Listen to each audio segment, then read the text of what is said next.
Недавно я узнала, что вы намерены завести на меня уголовное дело за то, что я якобы заманиваю женщин в Даиш с помощью феминизма. Оставим в стороне то, что идеология Даиш в принципе с феминизмом несовместима. Вы сами знаете, что вы врете.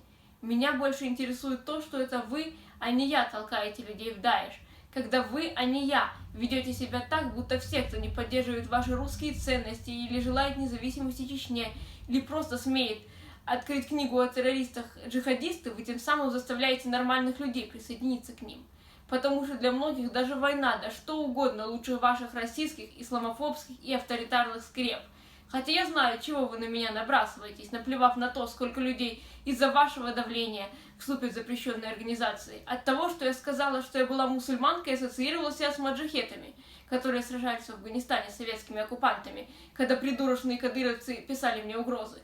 Вы ведь ветеран афганской войны, и вам должно быть обидно, что я критикую советских солдат, несущих бремя белого человека и спасающих дикарей афганцев. Так вот, в отличие от вас, я не считаю, что у России, Украины и прочих стран, ходивших в совок, было право пытаться сделать Афганистан своей колонией. Вы виноваты в том, что Афганистан стал распространителем наркотиков при талибов и погряз в нищете, что там уже не одно поколение детей растет в военных или полувоенных условиях.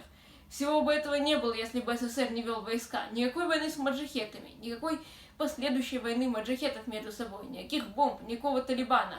А теперь вы и ваши замечательные сослуживцы, видно, думаете, что можете свечку в церкви поставить и вам все простится. Или вы не думаете так, потому что трусливо отсиживались в тылу. На передовые с автоматом не ходил, но адреналина хватало. Это ваши слова. Вы что, даже не решались открыто выйти за вашу любимую родину? Я бы решилась выйти против советских колониалистов. Я бы сражалась с вами, я бы сражалась за право мусульман на их веру. Пусть я сама не мусульманка. Сражалась бы за право племен на самоопределение, пусть я и не из племени. Сражалась бы против колониализма, наконец. Я бы сражалась за справедливость.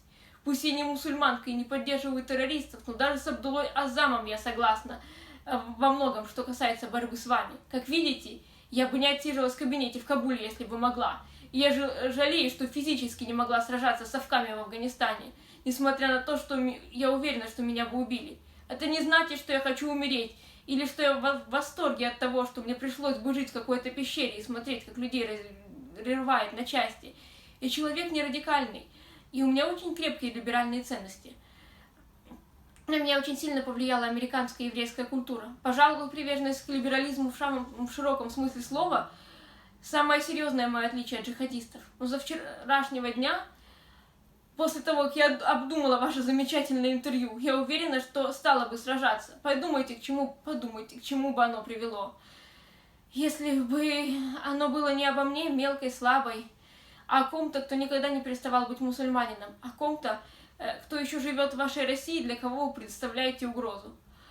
Ваши теории заговора намного опаснее действия любых террористов-одиночек, потому что они способны распространять ненависть и массово радикализировать людей. И я не собираюсь об этом молчать, и никакие ваши угрозы ничего не изменят. Не называйте меня украинкой. У меня нет ничего общего с этой страной и ее культурой, и я даже не уверена, что у меня были украинские предки когда-либо. Я ненавижу Украину не меньше, чем Россию, ибо достали такие консерваторы, как вы, с самого детства достали. Из-за таких, как вы, я в школу боялась ходить. И боялась всех этих ваших титульных наций. Я ненавижу весь совок. Единственная культура из культур предков, которая хоть как-то на меня повлияла, это еврейская. И еще не бинарный трансгендер, а не мадам. Мужской род по отношению ко мне и то использовать корректнее, чем называть меня дамой. Наконец, Айман Эквард не мой псевдоним, и имя Вероника я не признаю и не использую. Проверяйте информацию, прежде чем давать комментарий.